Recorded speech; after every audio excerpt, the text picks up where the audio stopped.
بسم اللہ الرحمن الرحیم۔ آج ہم نے 16واں پارہ تراویح میں پڑھا ہے۔ 16ویں پارے میں سورہ کہف ختم ہوئی ہے اور سورہ مریم ختم ہوئی ہے اور سورہ طٰہٰ، یہ تینوں بہت ہی اہم ترین صورتیں ہیں۔ سورہ کہف میں اللہ نے اصحاب کہف کا واقعہ بیان کیا ہے۔ یہودیوں نے رسول اللہ صلی اللہ علیہ وسلم سے پوچھا کہ آپ اپنی کتاب میں وہ واقعات بیان کرتے ہیں جو ہماری کتابوں میں بھی ایز اٹ از لکھے ہوئے ہیں، حالانکہ مکہ جو تھا وہ مدینہ سے بہت دور تھا اور مکہ میں اہل کتاب نہیں تھے اور نہ وہ لوگ یہ کتابیں پڑھنا جانتے تھے، لیکن وہ تمام واقعات جو اللہ نے پیغمبروں کے تورات اور انجیل میں بیان کیے، وہ تمام واقعات اللہ نے قرآن مجید میں اس سے بھی زیادہ اچھے انداز میں بیان کیے۔ تو وہ حیران ہوتے تھے کہ یہ کہاں سے ان کے پاس آ رہے ہیں۔ آج بھی تورات میں آپ کو فرعون کا واقعہ، لوط علیہ السلام کا واقعہ، قوم عاد، قوم ثمود، یہ تورات انجیل میں آج بھی موجود ہے۔ بائبل آپ اٹھائیں اس میں سب ملیں گے آپ کو یہ واقعات۔ ہاں اس میں کچھ تحریف ہے لیکن بیسک سب کی ایک ہی ہے، حالانکہ وہ عبرانی میں تھے اور یہ عربی میں۔ تو الزامات لگایا کرتے تھے، کوئی کہتا تھا یہ کہیں سے سیکھتے ہیں چھپ کے، یہود و نصارہ میں کسی سے یہ سیکھتے ہیں۔ تو قرآن کہتا ہے یہ تو تمہارے درمیان رہتے ہیں، کس وقت سیکھیں گے، یہ کون سکھا کے جاتا ہے۔ کبھی الزام لگاتے کہ وہ اجنبی ایک مسافر آیا تھا، اس سے یہ ملے تھے، وہ یہ سکھا کے گیا ہے۔ تو قرآن نے کہا لسان الذی یلحدون الیہ اعجمی، جس کی طرف نسبت کر رہے ہیں وہ اجمی تھا۔ وَهَذَا لِسَانٌ عَرَبِيٌّ مُبِينٌ، اور یہ قرآن کس میں ہے؟ عربی میں۔ تو ایک اجمی کیسے سکھا کے جائے گا کہ عربی کو؟ تو قرآن نے ان کے ہر اعتراض کا جواب دیا، اور قرآن ہر واقعہ بیان کر کے کہتا ہے کہ مَا كُنْتَ تَعْلَمُهَا أَنْتَ وَلَا قَوْمُكَ مِنْ قَبْلِ هَذَا، نہ آپ ان واقعات کو جانتے تھے اور نہ آپ کی قوم۔ تو یہودی بعض دفعہ نبی کا امتحان لینے کے لیے بھی سوال پوچھتے۔ اس کا ایگو تو ختم کریں نا، پتہ نہیں کیا ٹینشن ہے یار، آواز گونج رہی ہے نا، آپ کو صحیح لگ رہی ہے،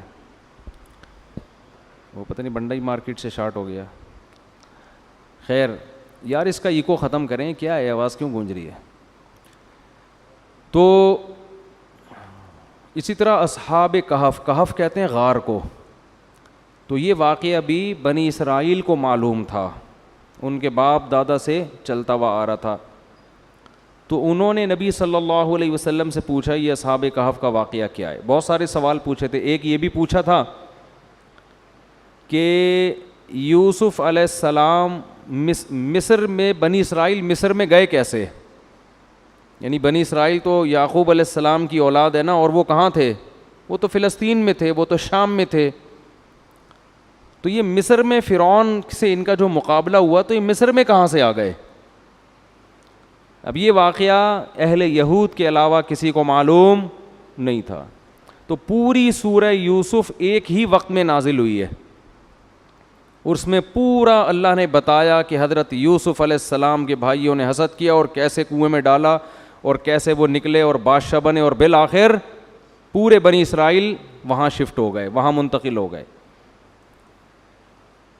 تو یہ واقعہ سورہ یوسف پوری ایک ہی دفعہ میں پوری سورت نازل ہوئی، اور اتنے بہترین انداز میں بیان کیا کہ یہود و نصارہ حیران ہو گئے، آج تک حیران ہیں۔ تو یہ آ کے نبی صلی اللہ علیہ وسلم سے کہنے لگے یہ اصحاب کہف کے نوجوانوں کا واقعہ کیا ہے؟ آپ نے فرمایا کل بتاؤں گا، کیونکہ آپ وحی کا انتظار کرتے تھے۔ آپ نے انشاءاللہ نہیں کہا، یہ نہیں کہا کہ اگر اللہ نے چاہا۔ تو اللہ کو آپ صلی اللہ علیہ وسلم کی یہ بات، اس پہ اللہ نے آپ کو تنبیہ فرمائی کہ آپ اپنی مرضی سے کچھ بھی نہیں بتا سکتے. آپ کو یہ کہنا چاہیے کہ اگر اللہ نے چاہا. تو اس پر وحی کا سلسلہ بند ہو گیا اور آپ انتظار کرتے رہے. 15 دن کے بعد وحی نازل ہوئی اور آپ صلی اللہ علیہ وسلم کو بہت تکلیف ہوئی اس عمل سے, کیونکہ وہ اعتراض کر رہے تھے نا کہ دیکھو ان کو معلوم نہیں ہے. تو 15 دن کے بعد وحی نازل ہوئی اور پھر اللہ نے آپ کا پورا واقعہ بیان کیا اور فرمایا کہ وَلَا تَقُولَنَّ لِشَيْءٍ إِنِّي فَاعِلٌ ذَلِكَ غَدًا إِلَّا أَن يَشَاءَ اللَّهُ. کبھی بھی کسی کام کے بارے میں یہ مت کہا کریں کہ میں یہ لازمی کل کروں گا, ہاں یہ کہا کریں اگر اللہ نے چاہا. تو یہ اتنی بڑی تنبیہ نبی کو کیوں ہو رہی ہے؟ اصل میں یہ نبی کے ذریعے ہم کو ہو رہی ہے کہ نبی کے پاس جو کچھ علم ہے وہ اپنا نہیں ہے, اور آپ کے پاس جو علم ہو اس میں بھی آپ اترایا مت کرو, اللہ سے آگے نکلنے کی کوشش مت کرو. اگر اللہ کا نام نہیں لوگے تو اس بات کا امکان ہے کہ اللہ تمہارے کام میں برکت کو ختم کر دے, کیونکہ ہم مسلمان ہیں. یہی حضرت سلیمان علیہ السلام کے ساتھ ہوا تھا. سلیمان علیہ السلام کے بارے میں صحیح بخاری میں آتا ہے اور قرآن میں بھی ہے یہ واقعہ کہ وہ جہاد کرتے تھے اللہ کی راہ میں.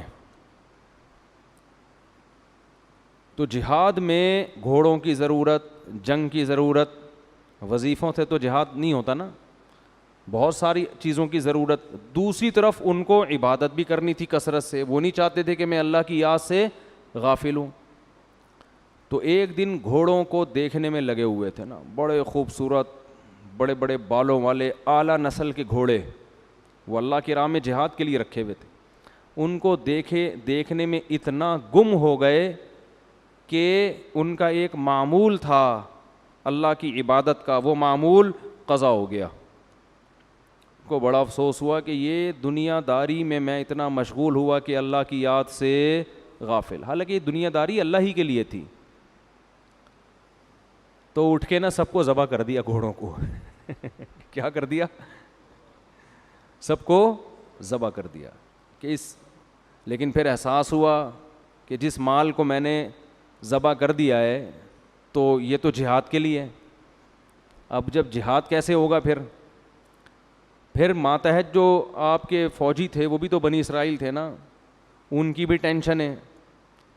کسی کو عذاب میں ڈالنا ہو نا, 4 آدمیوں کا امیر بنا دو, پھر دیکھو وہ کیسے غم دیں گے اس کو. میری ایک بچپن سے عادت ہے, اب تک میں کبھی کوئی عہدہ قبول نہیں کرتا.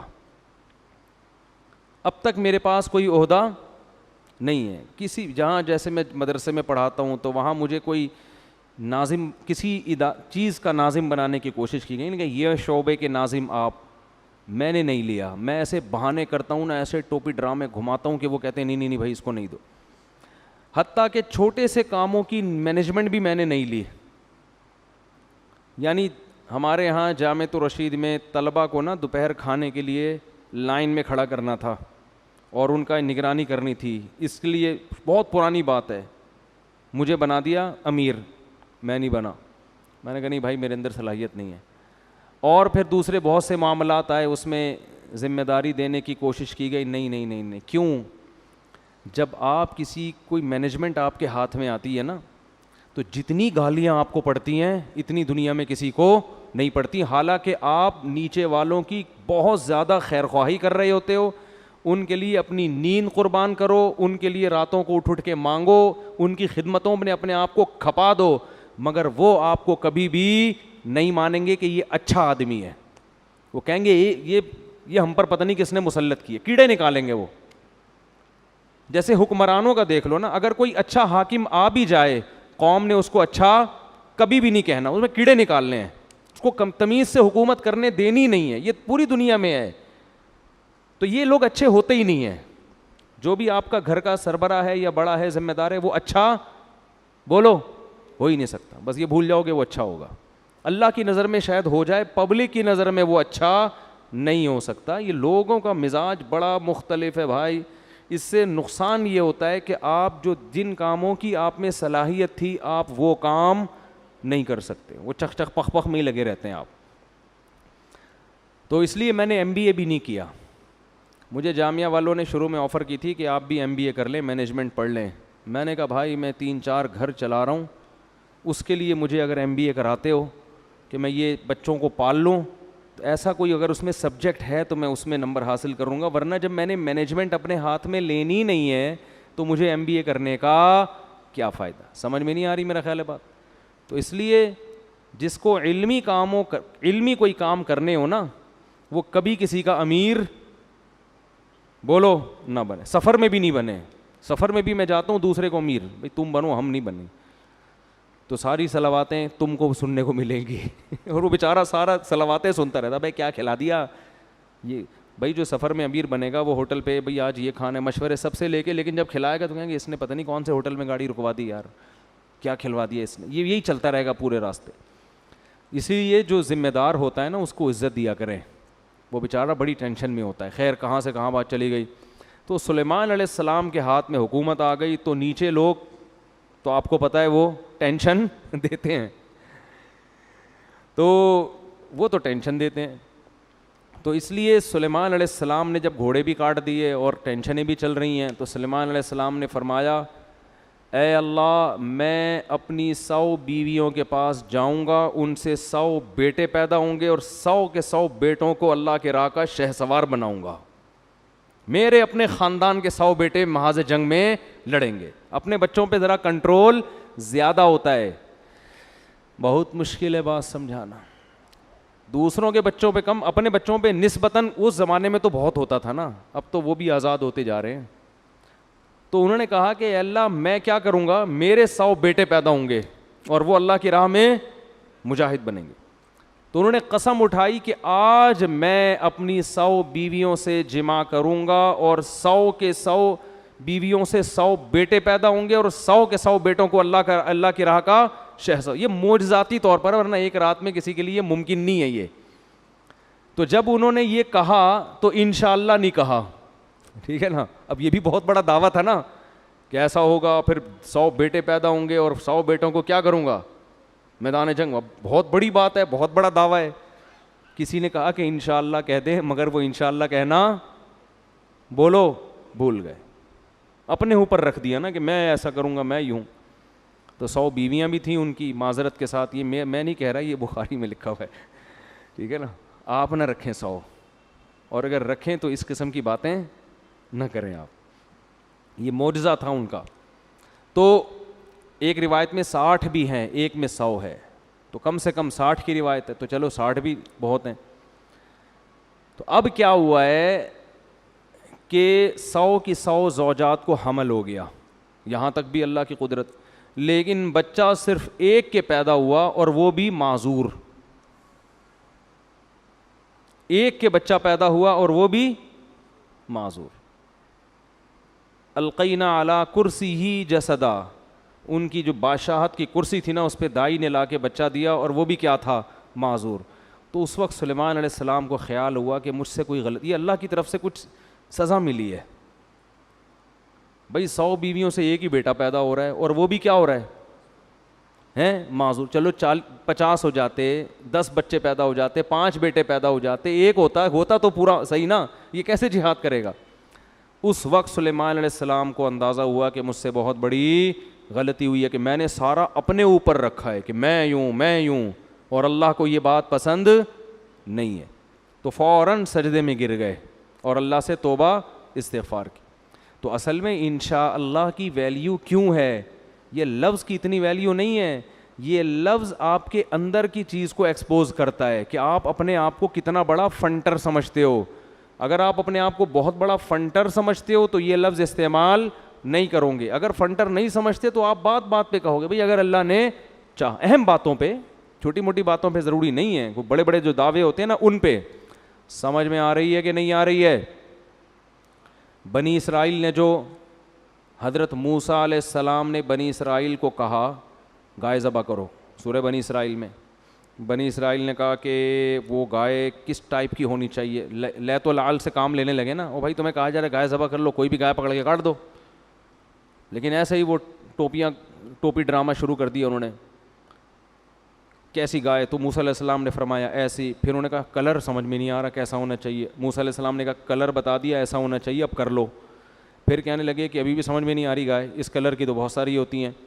اب ان کو ڈر بھی لگ رہا تھا کہ موسیٰ علیہ السلام کیا کریں گے، جو پوچھنے جائے گا اس کو کیا پڑے گا، ہے بھائی تھپڑ. اور ایک واقعہ دیکھ چکے تھے کہ ایک کو پڑا تھا، اس کو پولیس بھی اب تک نہیں اٹھا سکی، وہ پڑا گیا، وہ گری گیا نیچے، تو اس لیے ڈر بھی رہے تھے. تو اب تیسری دفعہ جب انہوں نے پوچھا کہ گائے کیسی ہونی چاہیے، تو آگے کہہ دیا انا انشاء اللہ لمہتدون، اللہ نے چاہا تو اب بات سمجھ میں آ جائے گی. حضرت موسیٰ نے بتا دیا جی ایسی ہونی چاہیے، تو پھر انہوں نے ذبح کر دی.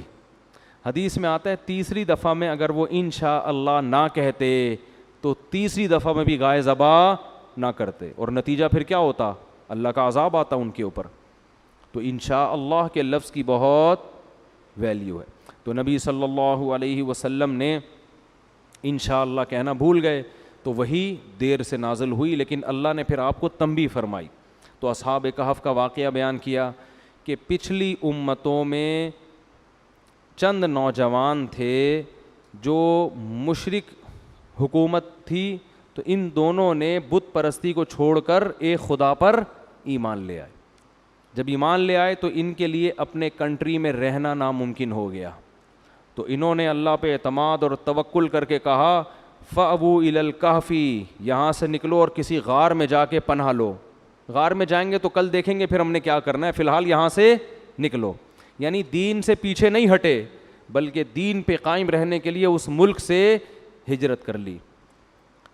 یہی شریعت کا حکم ہے کہ جس جگہ آپ اپنے دین کو محفوظ نہیں رکھ سکتے وہاں سے آپ کے لیے موو کر جانا واجب ہے، اور یہ اللہ کی طرف سے بہت بڑا اس پہ اجر ملتا ہے. اس پہ قرآن کہتا ہے جو اللہ کی راہ میں نکلے گا نا، دین پہ قائم رہنے کے لیے علاقہ چھوڑے گا، یجد فی الارض مراغما کثیرا وسعا، زمین میں اس کو بڑی کشادگی نظر آئے گی، زمین کا سینہ اس کے لیے کھلا ہوا ہے، بھوک سے مرے گا نہیں. اور اللہ نے فرمایا اگر وہ سفر کے دوران مر گیا فقد وقع اجرہ علی اللہ، اس کا اجر اللہ کے اوپر پڑ گیا، آ کے گر گیا اس کا اجر اللہ کے اوپر، یعنی اللہ پہ فرض ہو گیا اس کو نوازنا. تو اب یہ تین جب نکلے تو انہوں نے کہا چلو بھائی غار میں جا کے پناہ لیتے ہیں، اور اگر تم یہیں رہے تو یہ ہمیں ہمارے پرانے دین پر لے آئیں گے اور ہم کبھی بھی کامیاب نہیں ہو سکیں گے. بڑا مضبوط ایمان. تو اپنے کتے کو بھی ساتھ، کتا حفاظت کے لیے اپنے ساتھ رکھنا جائز ہے، شو کے لیے یا ویسے ہی شوقیہ پالنا جائز نہیں ہے. بہت افسوس کے ساتھ کہنا پڑتا ہے پہلے یہ کتے غیر مسلم پالا کرتے تھے، اب افسوس کے ساتھ کہنا پڑتا ہے مسلمانوں نے بھی کتے پال کے شو مارنا شروع کر دیے. اور ویسے بھی کتے سے ایک عجیب وحشت ہوتی ہے، جتنا ہی پالتو ہو لیکن آپ کو ایک عجیب وحشت ہوگی اس سے. تو پالنا یہ بھیڑ بکریاں پالیں، گائے پالیں، مرغیاں پالیں جو حلال جانور ہیں، تو یہ درندے مت پالا کریں، یہ شریعت میں اچھا کام نہیں ہے. نبی نے فرمایا جس نے کتا پالا بلا ضرورت روزانہ اس کے اجر سے ایک قیرات کم ہوگا، اس کی نیکیاں گھٹتی چلی جائیں گی. جتنی نیکیاں اس نے کی ہیں نا روزانہ اس میں سے بیلنس مائنس ہوتا چلا جائے گا. جیسے آپ کوئی پیکج کروا لیتے ہیں نا تو روزانہ کے حساب سے بیلنس کیا ہوتا ہے، کٹنا شروع ہوتا ہے، اتنے ایم بی ختم ہو گئے، ہوتا ہے نا. تو آپ نے فرمایا جس نے بلا ضرورت کتا پالا اس کی نیکیوں میں سے روزانہ کے حساب سے نیکیاں ختم ہوتی چلی جائیں گی. تو اس لیے اچھا کام نہیں ہے کتے پالنا. ضرورت کے لیے پالے، انسان کی خدمت کے لیے پیدا کیا ہے، تو شکار کے لیے. تو اصحاب کہف کو بھی چونکہ اجنبی تھے تو اجنبیوں کو سفر میں کتے کی ضرورت پڑتی ہے. بعض دفعہ دوسرے کتے سے بچنے کے لیے بھی کتے کی ضرورت ہوتی ہے. حقیقت ہے نا، کتا کتے کی زبان سمجھتا ہے، وہ اپنی زبان میں اس کو سمجھاتا ہے ذرا سائڈ پہ ہو جاؤ، ٹھیک ہے نا. آپ سمجھاؤ گے وہ کچھ اور سمجھ جائے گا، وہ سمجھے گا وہ کہہ رہا ہے، شاید یہ کہہ رہا ہے مجھے کاٹو ٹھیک ہے نا. تو کتا ہے نا، کھوپڑی تھوڑی ہے اس میں. تو یہ اپنے کتے کو لے کے نکل گئے. کتا بھی کتنا زبردست کتا، اس کا بھی اللہ نے قرآن میں ذکر کر دیا. تو قرآن کہتا ہے فَأْوُوا إِلَى الْكَهْفِ، جاؤ ہم اس غار میں ٹھہرتے ہیں پھر دیکھیں گے کیا کرنا ہے. قرآن کہتا ہے ہم نے فَضَرَبْنَا عَلَىٰ آذَانِهِمْ فِي الْكَهْفِ سِنِينَ عَدَدًا، ہم نے ان کو کئی سالوں کے لیے وَلَبِثُوا فِي كَهْفِهِمْ 300 سِنِينَ وَازْدَادُوا 9، 310 سال کے لیے ہم نے ان کو سلا دیا.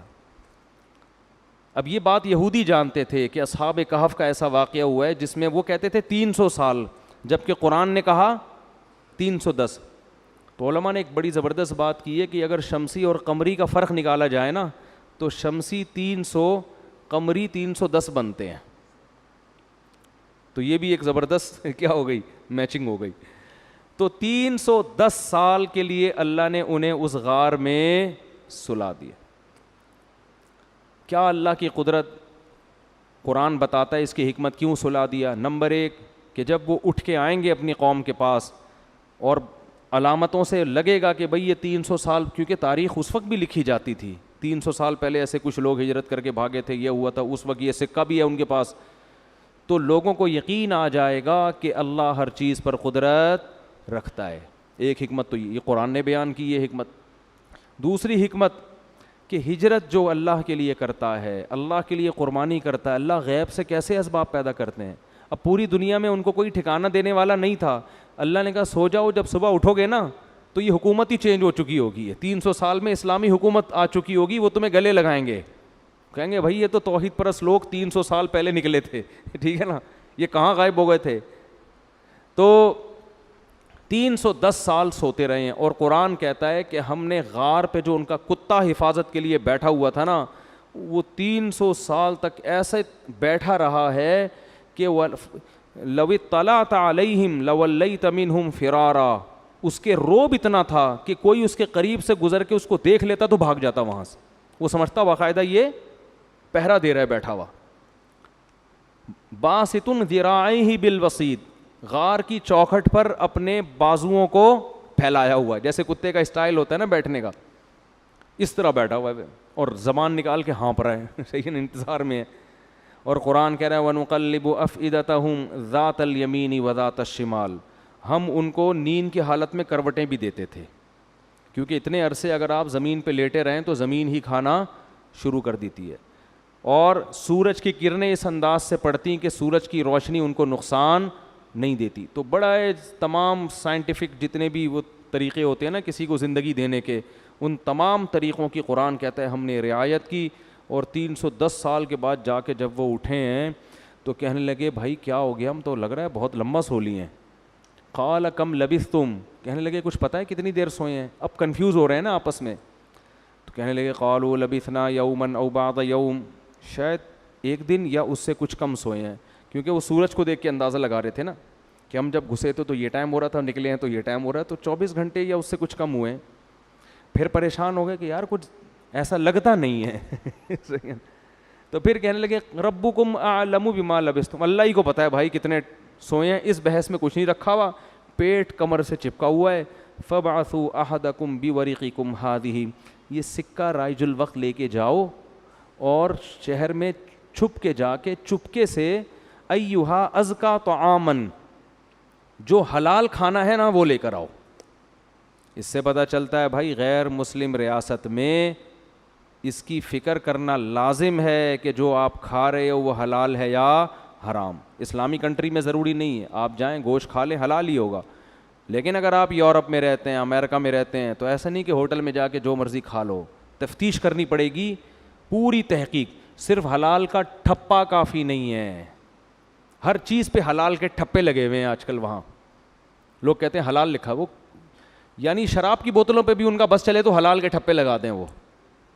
تو اتنا کافی نہیں ہے, باقاعدہ کسی ادارے سے, صحیح ریلائبل ادارے سے تحقیق ہونی چاہیے کہ ہاتھ سے اللہ اکبر پڑھ کے ذبح کر بھی رہے ہیں کہ نہیں کر رہے, ورنہ وہ حلال نہیں ہوگا. غیر مسلم ملک میں گوشت کھانا اس وقت تک حلال نہیں ہے جب تک آپ کو 100% یقین نہ ہو جائے کہ یہ واقعی حلال طریقے سے ذبح ہوا ہے. تو خیر, تو انہوں نے کہا فَلْيَنْظُرْ أَيُّهَا أَزْكَىٰ طَعَامًا, چپکے سے جاؤ, وَلْيَتَلَطَّفْ, کسی کو پتہ نہ چلے, بھیس بدل کے جاؤ اور فی الحال کچھ کھانے پینے کا انتظام کرو, اور حلال کھانا ہونا چاہیے. تو اب جب وہ سکہ رائج الوقت لے کے آیا ہے نا, تو بندوں نے جب وہ دیکھا انہوں نے کہا یہ تو 310 سال پرانے سکے چل رہے ہیں بھائی, یہ کہاں سے آئے, یہ تو کسی کے پاس آج کل مارکیٹ میں ہے ہی نہیں. خیر جی, وہ قرآن تو مختصر واقعہ بیان کرتا ہے. بالآخر تفتیش ہوتے ہوتے انہوں نے تاریخ کی کتابیں دیکھی ہوں گی, اپنے ابا دادا سے پوچھا ہوگا بھائی ونس اپون اے ٹائم کچھ لوگ یہاں سے گئے تھے, وہ حکومت تھی, انہوں نے وہ پکڑ پکڑ کے سب کو اٹھا کے لے آئے.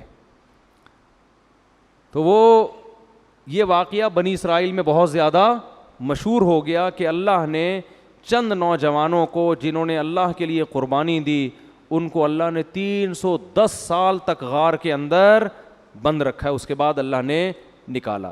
تو پھر انہوں نے نبی صلی اللہ علیہ وسلم سے یہ پوچھا. تو یہ بڑا دلچسپ واقعہ. اس میں ایک اور واقعہ ہے سورہ کہف میں حضرت موسیٰ اور خضر علیہ الصلاۃ والسلام کا. صحیح بخاری میں اس کی تفصیل ہے. قرآن میں جو واقعہ ہے اس کی وجہ کیا بنی, وہ وجہ بخاری میں لکھی ہوئی ہے.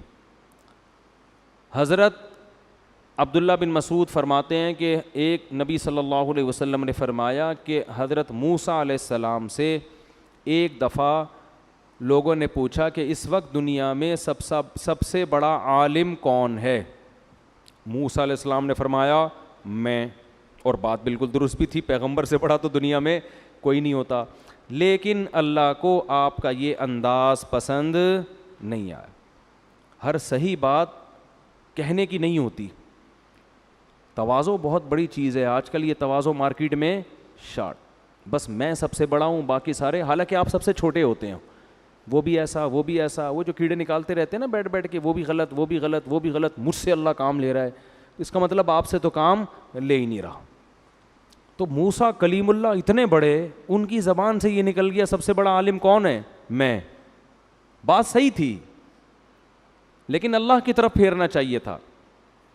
تو اللہ نے آپ کو تنبیہ کی, فرمایا موسیٰ جو کچھ علوم میں نے دوسروں کو بھی دیے ہیں جو آپ کو نہیں دیے, تو جاؤ آپ ایک بندے ہیں ہمارے فلاں فلاں جگہ پہ, سفر کر کے چلے جاؤ, وہاں ایک بندے سے آپ ملاقات کرو تو آپ کو پتہ چلے گا کہ کچھ چیزیں اللہ نے ان کو ایسی دی ہیں جو آپ کو بولو نا نہیں دی. حضرت موسیٰ علیہ السلام اپنے خادم کو لے کے چلے گئے اور اللہ نے بتایا کہ اس کی نشانی ہے کہ مچھلی ٹفن سے نکل کے سمندر میں زندہ ہو کے چلی جائے گی. کچھ نشانی بتائی کہ کچھ ایسا ہوگا. اب جب یہ وہاں پہنچے ہیں تو کہیں ایک جگہ کنارے پہ آرام کیا تو وہ مچھلی نکل کے زندہ ہو کے سرنگ بنا کے چلی گئی. اب جو ان کے خادم تھے نا وہ بھول گئے کہ ایسا ہوا ہے, اور صبح اٹھ کے پھر یہ آگے چلے. چلتے چلتے تھک گئے. حضرت موسیٰ علیہ السلام نے فرمایا آتینا غداءنا لقد لقینا من سفرنا ھذا نصبا, لاؤ بھائی دوپہر کا کھانا لے کر آؤ, اس سفر میں تو ہمیں بڑی تھکاوٹ ہو گئی ہے. پیغمبروں نے ناشتے نہیں کیے کبھی بھی. غدا کہتے ہیں 11 بجے کا کھانا. عربوں میں عادت تھی کہ 11 بجے کھانا کھاتے تھے دوپہر کا, پھر قیلولہ کر کے آرام کرتے اور رات کا کھانا مغرب کے بعد کھاتے. یہ تمام صحابہ پیغمبروں کی سنت ہے. ناشتے کا لفظ قدیم عربی میں آپ کو ملے گا ہی نہیں. ناشتہ جو ہے نا گوروں نے انٹروڈیوس کروایا, یہ گوروں نے تعارف کروایا اس کا. سمجھتے نہیں ہو بات. یہ 2 ٹائم کھاتے تھے, اور گوروں نے صرف ناشتہ نہیں, گوروں نے ایسے کھانے ہمیں متعارف کروائے ہیں کہ ان سے ہماری صحتوں کی ایسی کی تیسی. مسلمان روٹی کھاتا تھا, گورے کے آنے کے بعد ڈبل روٹی کھا رہا ہے. اب بتاؤ روٹی نقصان دہ یا ڈبل روٹی؟ ڈبل روٹی. مسلمان روٹی کھاتا تھا, گوروں نے برگر متعارف کروایا. برگر, پیزا, یہ سب کہاں سے آئی ہیں؟ مسلمان لسی پیتا تھا, وہ واقعہ سنا, لسی پیو لسی, اور گوروں نے کیا, کولڈ ڈرنک. تو صحتوں کے برباد کرنے میں گوروں کا بہت بڑا دخل ہے. وہ الگ بات ہے, پھر وہی بتا بھی رہے ہیں کہ یہ نقصان دہ, یہ ٹھیک ہے نا, کہ خود ہی کہہ رہے ہیں چھوڑ دو یہ چیزیں, لیکن اب آپ نے ایسا چسکے لگا دیے کہ اب لوگ دنیا چھوڑنے کے لیے تیار ہیں, پیزے چھوڑنے کے لیے تیار نہیں ہیں. تو مسلمانوں کی خوراکیں 2 ٹائم ہوتی تھیں. وہ شام کو چائے میں ڈبو کے کھانا, سموسے, یہ سب گوروں نے متعارف کروایا. مسلمان نہیں کھا, مسلمان 2 ٹائم. ہم نے اپنے بزرگوں کو دیکھا ہے, وہ بتاتے تھے ہم تو ناشتہ جانتے بھی نہیں تھے کیا ہوتا ہے. 11 بجے کھا کے سوئے. اچھا گورے میں قیلولہ نہیں ہے, یہ قیلولہ چھڑوایا ہم سے گوروں نے ہے. ہندوستان میں, افغانستان میں, ایران میں, پوری دنیا میں جہاں بھی مسلمان آپ کو ملیں گے, قدیم مسلمان سب دوپہر کھانے کے بعد سوتے تھے. گوروں نے جب ہندوستان پہ حکومت کی ہے تو قیلولے کا لفظ اور قیلولے کی عادت مارکیٹ سے نکال دی. سمجھتے نہیں ہو بات کو. تو کچھ چیزیں ہماری وراثت میں تھیں, ان کو لے لینا چاہیے. خیر اب عادی ہو گئے ناشتے کے, کر لیں آپ, منع نہیں ہے, لیکن پیغمبروں کی ہے. تو حضرت موسیٰ علیہ السلام نے فرمایا تھک گئے ہیں, کیا لے آؤ؟ کھانا لے کر آؤ. انہوں نے کہا اوڑے وہ مچھلی کھانی تھی, مچھلی تو ڈبکی لگا کے سمندر میں چلی گئی ہے. تو حضرت موسیٰ کیا کھا رہے تھے کھانے میں؟ فش. پیغمبروں کو اللہ غلط چیزیں, بولو نا کیا ہو گیا, نہیں کھلاتے. ایسا نہیں ہے کہ برگر لے آؤ بھائی, پاپے لے آؤ. پیغمبر بڑی سادہ اور اچھی خوراکیں کھاتے ہیں. ہمارے نبی کی خوراکیں دیکھ لو نا, کیسی صحت والی. تو وہ کہا کہ وہ تو فش نکل کے کہاں چلی گئی ہے. اچھا جھینگا بھی آپ کو نہیں ملے گا, نہ کسی صحابی سے ملتا ہے کہ جھینگا کھایا ہو کسی نے, نہ کسی تابعی سے ملتا ہے. بہرحال اختلافی مسئلہ ہے, لیکن اس میں امام ابو حنیفہ کا جو رائے ہے نا بہت مضبوط ہے کہ سمندر کی صرف مچھلی حلال ہے. بہت مضبوط رائے امام صاحب کی, کیونکہ مچھلی کھانے کا ہی تذکرہ ملتا ہے ہمیں. اس پہ دلائل میں دے چکا ہوں, ابھی اس کا موقع نہیں ہے. تو خیر قرآن میں بھی کہیں نہیں ملتا. یہ بات کہتے ہیں قرآن سے ثابت ہے کہ مچھلی کے علاوہ, وہ آیت کا مفہوم کیا ہے وہ میں بیان کر چکا ہوں. بہرحال اختلافی مسئلہ ہے, اس میں شدت جائز نہیں ہے. تو حضرت موسیٰ علیہ السلام واپس پلٹے. ارے بھائی وہی تو جگہ تھی جہاں اللہ نے حکم دیا تھا کہ خضر کو تلاش کرو. وہاں گئے تو حضرت خضر علیہ السلام سے ملاقات ہوئی. تو انہوں نے کہا بھائی اللہ نے کچھ چیزیں آپ کو بتائی ہیں جو مجھے نہیں ہیں, تو میرے پاس نہیں ہے, تو اللہ نے مجھے بھیجا ہے کہ میں آپ سے وہ سیکھوں. تو حضرت خضر نے فرمایا کہ آپ ان چیزوں میں صبر نہیں کر سکتے. کیوں حضرت خضر نے یہ کہا؟ انہوں نے کہا میں کچھ ایسے کام کروں گا آپ صبر بولو نہیں کر سکتے. حضرت خضر کو پتا تھا یہ ان کے پاس شریعت کا علم ہے, اور یہ کوئی بھی غلط کام دیکھ کر برداشت بولو نہیں کریں گے. اور ان کے لیے یہی ہے, جو علماء ہوتے ہیں, جو واعظین ہوتے ہیں, جو امت کے خیر خواہ ہوتے ہیں, وہ غلط کام دیکھ کر برداشت نہیں کرتے. تو آپ نہیں صبر کر سکتے. انہوں نے کہا ستجدنی انشاء اللہ صابرا, اللہ نے چاہا تو آپ مجھے صبر کرنے والا پاؤ گے. تو انہوں نے کہا ٹھیک ہے میرے ساتھ چلو, لیکن شرط یہ ہے کہ میرے کسی کام پہ آپ نے اعتراض نہیں کرنا, کیونکہ اللہ نے آپ کو میرے پاس بھیجا ہے نا, تو میں جو کچھ کروں گا اللہ کے حکم سے کروں گا, آپ نے اعتراض نہیں کرنا ہے. چلو بھائی چلتے ہیں سر. تو سمندر میں بیٹھے, کشتی میں بیٹھے, غریب آدمی کی کشتی تھی. کنارے پہ اترنے سے پہلے حضرت خضر نے اس کشتی کو توڑ دیا, پھٹا نکال دیا اس کا. حضرت موسیٰ علیہ السلام نے فرمایا اخرقتھا لتغرقھا, پبلک ساری ابھی ڈوب کے ہلاک ہو جاتی, بڑی مشکل سے بچے ہیں. لقد جئت شیئا امرا, کچھ سمجھ میں آنے والی بات, یعنی کیا کر رہے ہیں آپ یہ؟ حضرت خضر نے فرمایا کہ الم اقل انک لن تستطیع معی صبرا, میں نے کہا نہیں تھا کہ آپ صبر نہیں کر سکتے. حضرت موسیٰ کو ایک دم یاد آیا. انہوں نے فرمایا کہ لا تؤاخذنی بما نسیت, بھائی اگر میں بھولے سے کوئی غلطی کر رہا ہوں تو اس پہ آپ مجھے مت پکڑیں. انہوں نے کہا چلو ٹھیک ہے, اب آرام سے چلنا ہے. آگے گئے, ایک لڑکا آ رہا تھا, حضرت خضر نے پکڑ کے اس کو مار دیا, یا تو گردن اڑا دی اس کی, یا کس طریقے سے قتل کر دیا اس کو. حضرت موسیٰ نے فوراً فرمایا اقتلت نفسا زکیۃ بغیر نفس, اس نوجوان نے کسی کو قتل بھی نہیں کیا اور بلا وجہ ایک معصوم جان کو آپ نے قتل کر دیا. لقد جئت شیئا نکرا, یہ بھی کام اچھا نہیں ہے. حضرت خضر علیہ السلام نے فرمایا الم اقل لک انک لن تستطیع معی صبرا, میں نے تو پہلے ہی آپ کو بولا تھا کہ آپ میرے ساتھ صبر نہیں کر سکتے. حضرت موسیٰ نے اب خود اپنی سزا ان کو بتائی, کہا کہ ان سألتک عن شیء بعدها فلا تصاحبنی, بس اب میری سزا یہ ہے کہ اب میں نے اگر سوال کیا تو سزا یہ ہے کہ آپ میرا راستہ جدا, یعنی مجھے اپنے آپ سے جدا کر دیں بس. اب آگے گئے ہیں, حتی اذا اتیا اہل قریۃ استطعما, ایک بستی میں گئے مسافر بن کے. ان لوگوں سے بولا بھائی ہم مسافر ہیں, تھوڑا سا ہمارا انتظام کر لیں کوئی کھانے پینے کا. تو انہوں نے کہا نہیں, وہ بڑے کنجوس قسم کے لوگ, مسافروں کا خیال بھی نہیں کر رہے. تو حضرت خضر نے دیکھا بستی والوں کی ایک دیوار تھی, گرنے لگی تھی نا, نقصان ہو جاتا, تو انہوں نے اس کو سیدھا کر دیا. تو حضرت موسیٰ نے فرمایا ہم مسافر ہیں, ویسے ہی بھوک لگ رہی ہے, اور یہ کمبخت ایک نمبر کے کنجوس لوگ, تو اگر آپ نے ریپیئرنگ کا کام کرنا تھا لو شئت لاتخذت علیہ اجرا, تو ان سے کچھ پیسے ہی لے لیتے اس کے بدلے میں, کہ بھائی میں دیوار ریپیئر کر کے دوں گا لیکن کچھ ہمیں کیا دے دو, پیسے دے دو, تاکہ ہم کچھ کھا پی تو لیں, بھوک سے حالت ہماری خراب ہو رہی ہے. حضرت خضر نے فرمایا ھذا فراق بینی و بینک, اب میرا اور آپ کا راستہ کیا ہو گیا, جدا. جب نبی صلی اللہ علیہ وسلم نے یہ واقعہ سنایا، بخاری میں حدیث ہے، آپ نے فرمایا کہ اللہ موسیٰ پہ رحم کرے، اگر صبر کر لیتے تو کچھ اور بھی چیزیں ہمارے سامنے آ جاتی اور کچھ واقعات آ جاتے۔ پھر حضرت خضر نے ان تینوں کی حکمتیں بیان کی کہ جو کشتی تھی یہ غریب آدمی کی ہے، جو سمندر میں بیچارے اجرت پہ مسافروں کو دائیں بائیں کرتے ہیں۔ آگے ایک بادشاہ ہے، وہ کشتی کو غصب کر لیتا ہے ظالم، تو وہ عیب دار کشتی کو غصب نہیں کرتا، تو میں نے یہ کشتی اس لیے توڑی ہے کہ وہ عیب دار دیکھ کر اس کشتی کو واپس کر دے گا۔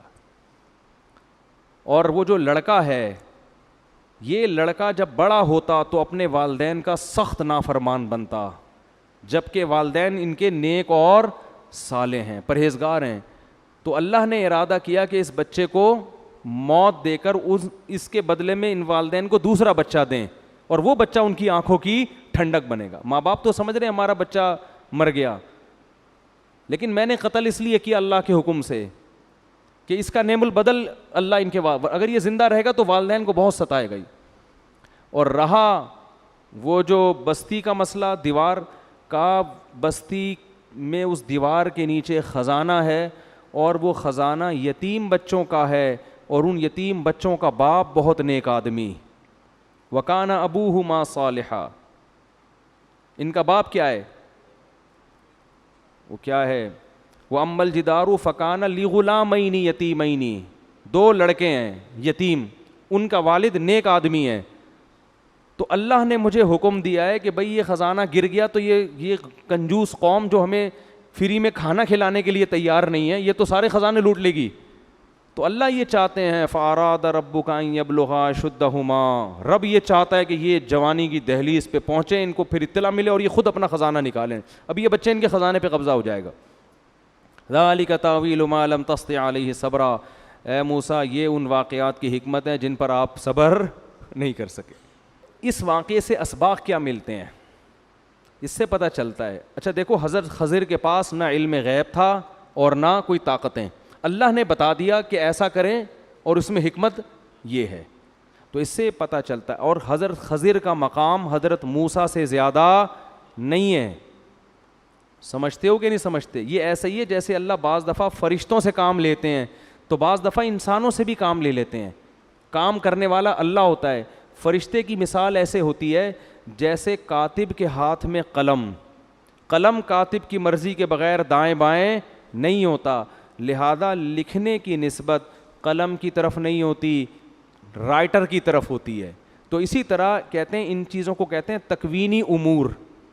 اس کائنات کو جب اللہ چلاتے ہیں نا تو کچھ تکوینی امور ہوتے ہیں، کچھ ایسے کام ہوتے ہیں جن کا شریعت سے تعلق نہیں ہے بلکہ ان کا اللہ کی حکمت اور مصلحت سے تعلق، تو یہ کام اللہ فرشتوں سے بھی لیتے ہیں، ان کو اختیارات نہیں دیتے۔ اسی طرح بعض دفعہ اللہ بعض انسانوں سے بھی لیتے ہیں مگر اختیارات ان انسانوں کے پاس نہیں ہوتے، لہذا وہ کام ان انسانوں سے مانگنا جائز نہیں ہے۔ جیسے ہم فرشتوں سے نہیں مانگتے نا، کیونکہ ہمیں پتہ ہے بارش فرشتہ تھوڑی دے گا، بارش کون دے گا؟ اللہ، ہاں وہ فرشتوں کے ذریعے دے دے۔ حضرت مریم کو جو بیٹا ملا اس میں جبریل کی قدرت نہیں ہے، قدرت کس کی ہے؟ اللہ کی، تو جبریل تو ایک ذریعہ بنے ہیں، اسی وجہ سے جبریل سے کبھی بھی اولاد نہیں مانگی جاتی، یہ شرک ہے۔ اب کوئی کہے جبریل آپ نے مریم کو شوہر کے بغیر بیٹا دے دیا تو مجھے بھی، میری تو بیوی بھی ہے، ہم دونوں صحت بھی ہیں، رپورٹیں بھی بالکل کلیئر آ رہی ہیں، سب کوئی بیماری بھی نہیں ہے، تو اے جبریل آپ ہمیں بیٹا دے دیں، تو یہ کیا ہو جائے گا؟ کفر، یہ شرک، کیونکہ جبریل کو بیٹا دینے کا اختیار نہیں ہے۔ تو اسی طرح خضر علیہ السلام کو بھی یہ اختیارات نہیں تھے بلکہ اللہ نے کسی خاص موقع پہ ان کو بتا دیا کہ یہ کام میں یہ حکمت ہے، آپ یہ کر دیں۔ تو اس لیے علماء کہتے ہیں کہ اللہ کی طرف سے ایسا نظام ہوتا ہے کہ غیب سے اللہ تعالیٰ لوگوں کے حالات بگاڑ بھی رہے ہوتے ہیں اور بنا بھی رہے ہوتے ہیں۔ تو اس میں ہمیں کیا سبق ملتا ہے کہ اللہ اپنی مخلوق سے غافل بولو نہیں۔ اب وہ دیکھو بچے کو مار کے چلے گئے، اب ماں باپ تو رو رہے ہوں گے، ہائے ہمارا چھوٹا سا بچہ پتہ نہیں کیسے مر گیا، ہائے ہائے یہ ہو گیا۔ ان کو پتہ نہیں بھائی اللہ نے آپ کے لیے یہ بہت اچھا، یہ بہت قتل بھی کر دیتے ہیں بچے بڑے ہو کر ماں باپ کو۔ اسی طرح وہ جو دیوار صحیح ہو گئی تو اب وہ لوگ تو سمجھ رہے ہیں قوم کے لوگ یار ہم تو ایک نمبر کے کنجوس، مگر ہماری دیواریں پھر بھی فری میں کیا ہو رہی ہیں؟ صحیح ہو رہی ہیں۔ تو تمہیں نہیں پتہ کہ یہ جو دیواریں صحیح ہو رہی ہیں اصل میں تم کمبختوں کے ظلم سے یتیموں کو بچایا جا رہا ہے، اور یہ بھی کہ یتیموں کے لیے صحیح ہو رہی ہیں، ہر ایک کے لیے نہیں، ان یتیموں کے لیے جن کے والد نیک آدمی۔ تو پتہ چلا آپ کے والدین اگر نیک ہیں یا آپ اگر نیک ہیں تو غیب سے اللہ کیسے آپ کے بچوں کے لیے انتظام کرتا ہے۔ نہیں آ رہی بات؟ کیسے غیب سے انتظامات ہوتے ہیں آپ کے لیے۔ تو تقوی للہیت اپنے اندر پیدا کرنی چاہیے۔ اللہ کسی کو بھی خضر بنا کے بھیج سکتا ہے، خضر کو نہ بھی بھیجے، خضر علیہ السلام تو انتقال ہو گیا، بہت سے کہتے ہیں زندہ ہیں، واللہ عالم، ہمارے پاس کوئی ان کی زندگی کی کوئی دلیل نہیں ہے۔ بعض لوگ کہتے ہیں ہماری ملاقات ہوئی ہے تو پھر ان سے آپ پوچھ لیں جا کے، میری تو اب تک ایسی کوئی ملاقات ہو نہیں سکی۔ حضرت عیسیٰ کی حیات پر تو دلائل قائم ہے، حضرت خضر کی حیات پر کوئی قرآن و سنت میں کوئی دلیل نہیں ہے۔ تو اللہ کیسے غیب سے کیا کرتے ہیں؟ انتظام۔ کیسے اللہ تعالیٰ نے غیب سے انتظامات کیے ہیں؟ ان کی نیکی کی وجہ سے۔ تو آپ اگر نیک ہیں تو اللہ پتہ نہیں کہاں کہاں سے آپ کے غیب سے آپ کے بچوں کی مدد کرے گا، بچوں کی نہیں تو بچوں کے بچوں کی، تو یہ خاندانی اثرات نسلوں میں چلتے ہیں۔ تو یہ ہمیں اسباق ملتے ہیں۔ وقت کافی زیادہ ہو گیا ہے اور اس میں اور بہت سارے حضرت ذوالقرنین کا واقعہ ہے، پھر وہ انشاءاللہ بعد میں۔ سبحانک اللہم و بحمدک نشہد ان لا الہ الا انت نستغفرک و نتوب الیک۔